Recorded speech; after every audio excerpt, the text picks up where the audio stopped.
Hey everyone, it is officially March, which means we are officially in the month where Beauty and the Beast, a live-action Disney film, will be coming out.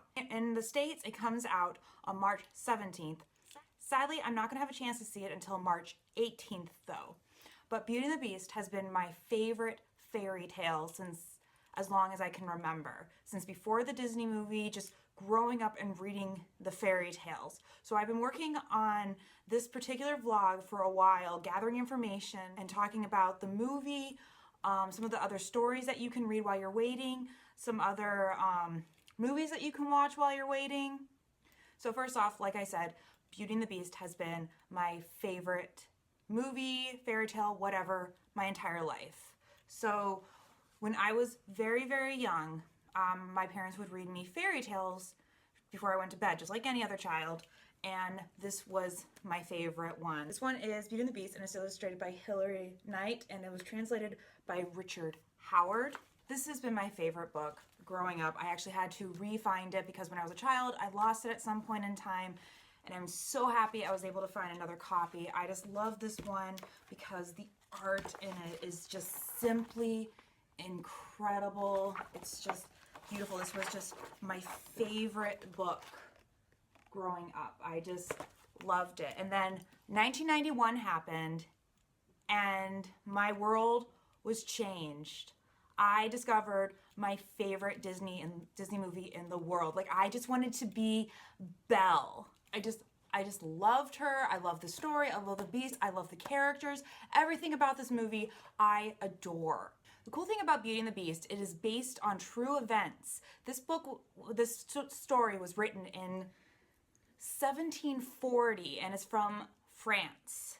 But the original story of it was a man who had the extra chromosome that caused all this hair on his body to grow.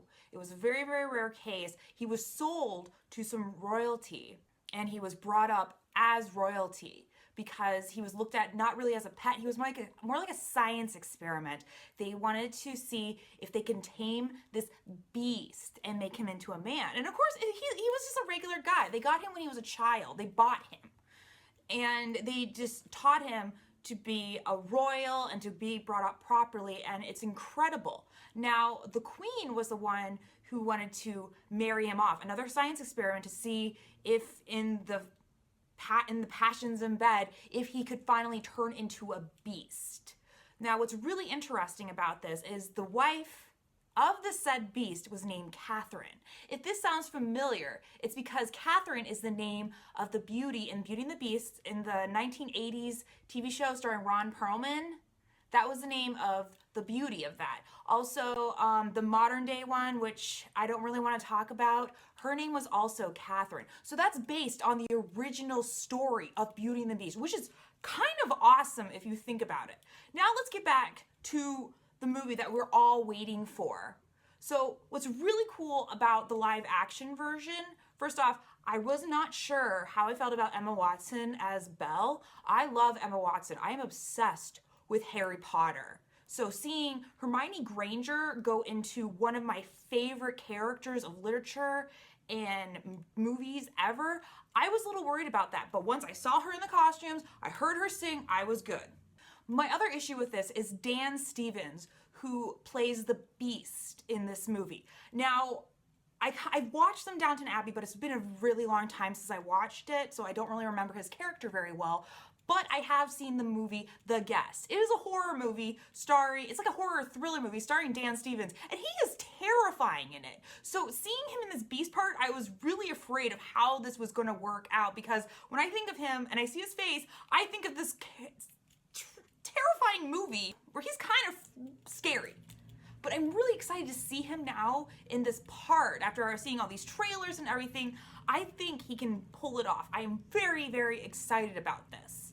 Now, what I'm also really excited about is that there are a lot more similarities to the original Beauty and the Beast fairy tale that the Disney movie did not touch upon.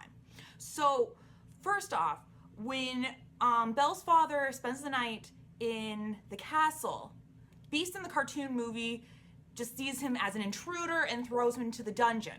Now, in the original fairy tale of Beauty and the Beast, Belle's father goes into this castle and he's welcomed. He doesn't see a soul there, but he's welcomed, he's comfortable, he's given treasures. It's at the point where he's leaving the castle where he sees rose bushes. So he takes a rose to bring back to his daughter Belle because that's all she wanted.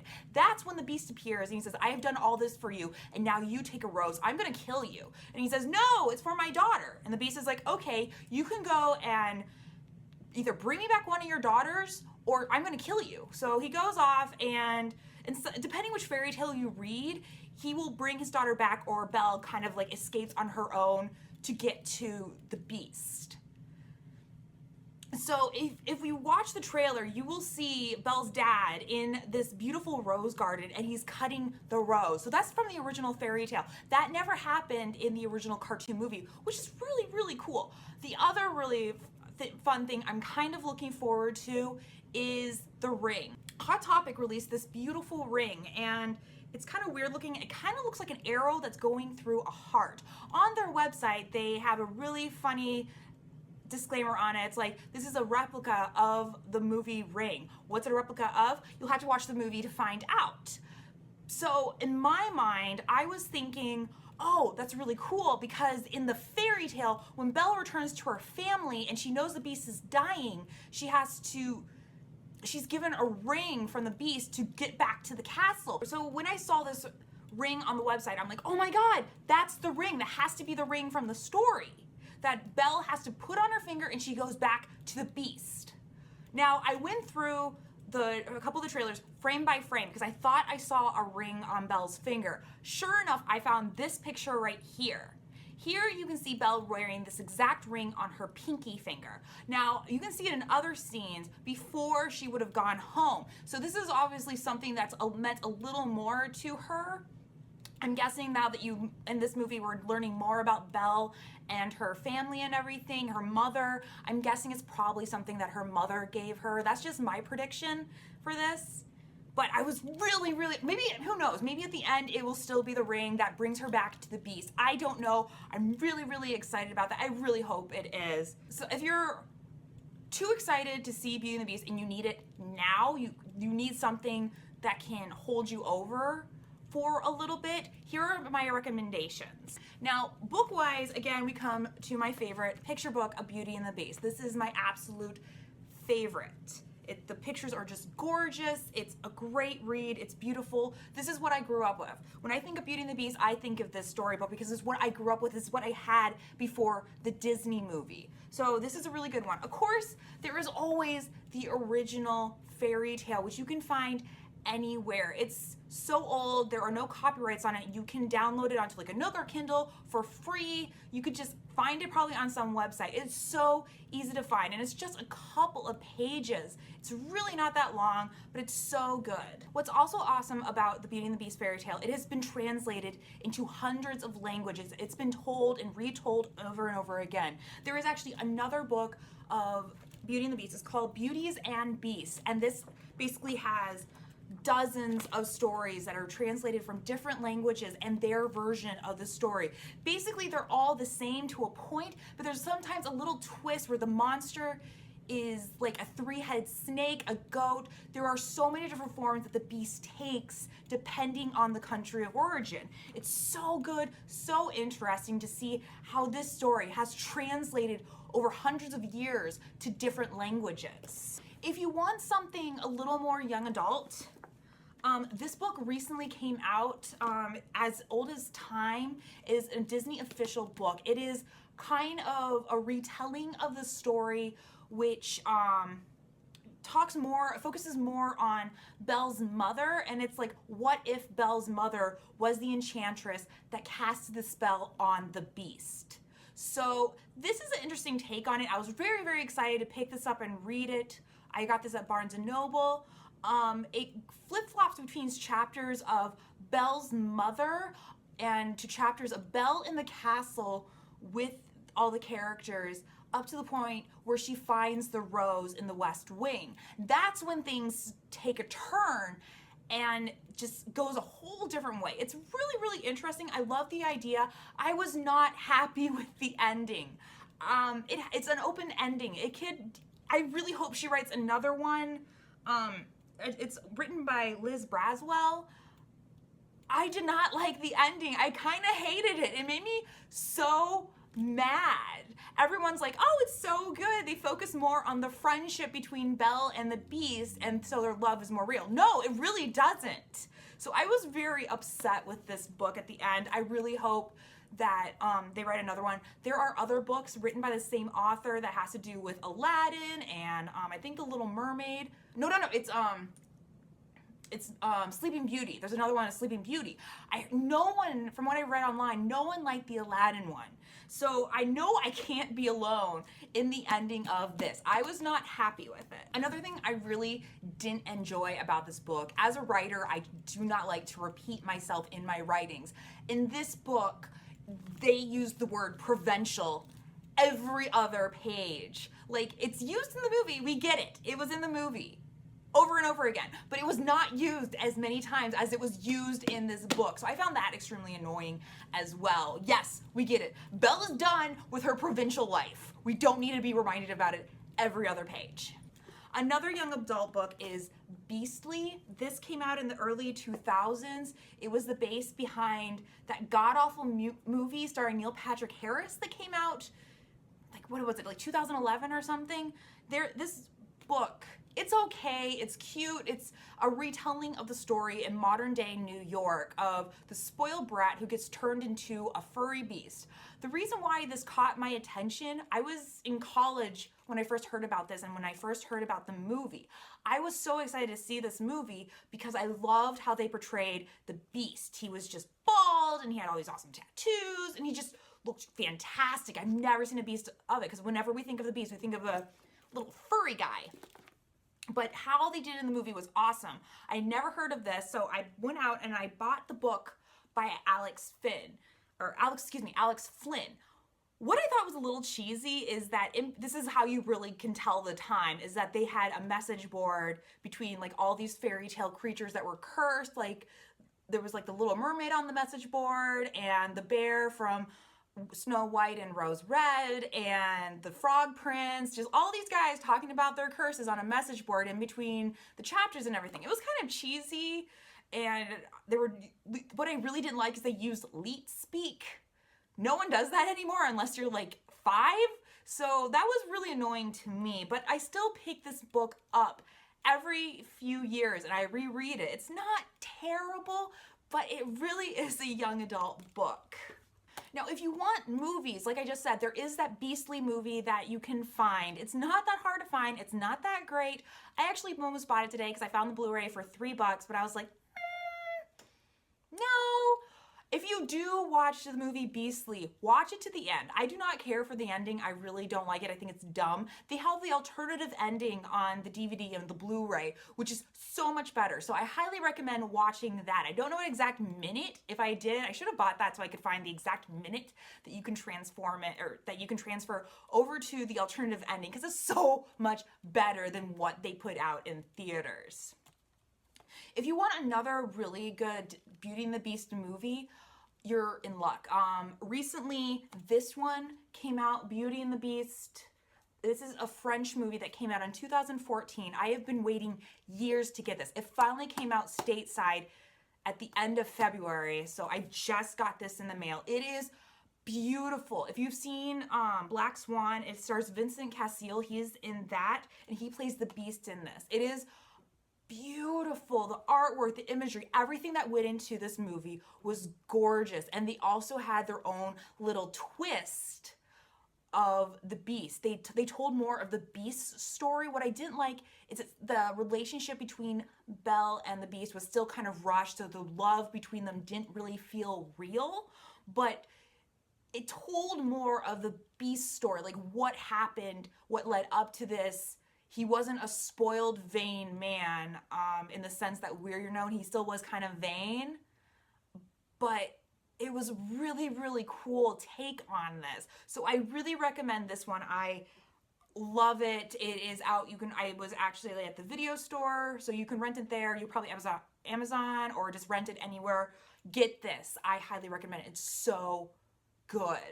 Now I'm going to talk about the original black and white film from 1946, and this movie is beautiful. I don't own this yet. I haven't seen this until recently, and I'm kicking myself for it. I actually went on Amazon Prime so I could rent it just so I can watch it, and it is probably one of my favorite movies. This movie, I think, did such a great job building the relationship between the Beauty and the Beast. So when they finally confess their love to each other, it seemed more natural and real. It is so well done. And this is actually where the inspiration came from, where they first used like just inanimate objects coming to life. Like there are human arms out holding on to candelabras. There are people that are built into the walls and they're just like looking around and watching this. And this was the inspiration for the Disney movie and how all the inanimate objects would talk to Belle. There would be in the original 1946 movie, her door would whisper to her and her mirror would whisper to her and talk to her and everything. It was just so well done. The only thing that I found annoying and really, really strange. This is a huge spoiler, so if you don't want to know, just skip right here. I'll put the time right here on when it's safe to watch the video, but this is the spoiler, so you gone? Okay, this is where I'm spoiling it. Basically, I just want to use toys. So here's my little Beast and here's my little Gaston. I just want to use toys to show off like what this movie and how this movie ended. Okay, so at the very end of the movie, there was a Gaston-like character who invaded the Beast's castle and he was trying to steal his riches. At this point, this Beast is dying of heartbreak. Belle's returning, begging him to stay alive. So this Gaston-like character is breaking into this different building where all the Beast's treasures are.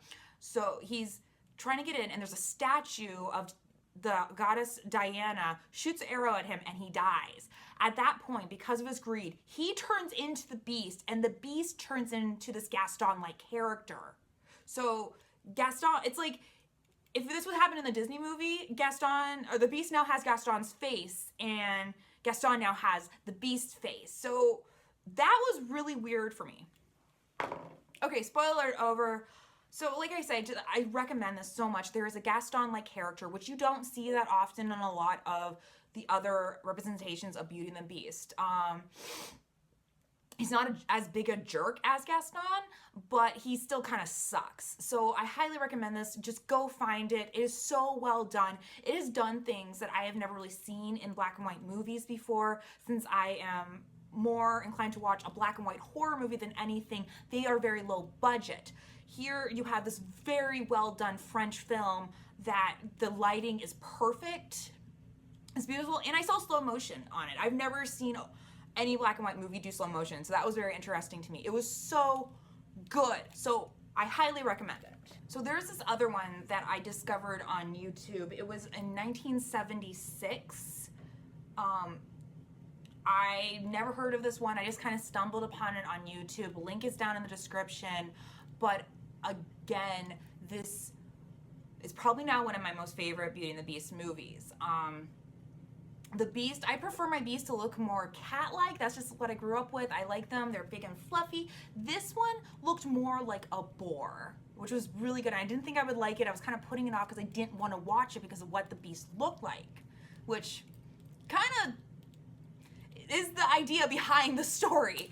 But I finally sat down and watched it, and it was beautiful. It was so loving. There is a real strong connection between the Beauty and the Beast, and it's just so loving. At the beginning, it's pretty dark because when the father comes home with gifts for all his daughters, he brings back this jewelry for his two other daughters, and one of the pieces of jewelry starts to burn her skin, and the other one's like choking her, and Belle is the only one that can rip the jewelry off her sisters before they kill them, and one of them just starts burning into like ash, and the other one turns into a noose. It's very, very interesting, very good, but it's not rushed. It's very, very natural. It's beautiful. It's so old. I cannot find an original copy of this because I really want one for my own collection. But there is a little tracking issues with this movie, and sometimes it does skip a little bit. But I highly recommend it. It's so satisfying. It's so beautiful. So this is a movie, this is the video I've been working on for such a long time because Beauty and the Beast is my favorite fairy tale. I wanted to share with everyone my thoughts and other things that people could go into. If you can't wait for it, I will leave links to where you can find all these books and movies and films I have recommended. And at the beginning when I was talking about how Beauty and the Beast was based on this actual story and history, that is actually a documentary that you can find on Netflix. If you just type in Beauty and the Beast, that documentary pops up and it's really interesting, it's good. It's just so cool to learn about this history that's behind this awesome fairy tale about how true love can go beyond one's looks. So I hope you enjoyed this video. I plan on doing a couple more videos about Beauty and the Beast in the coming days. If you have any questions about it or any questions for me, let me know. And until next time, stay spooky.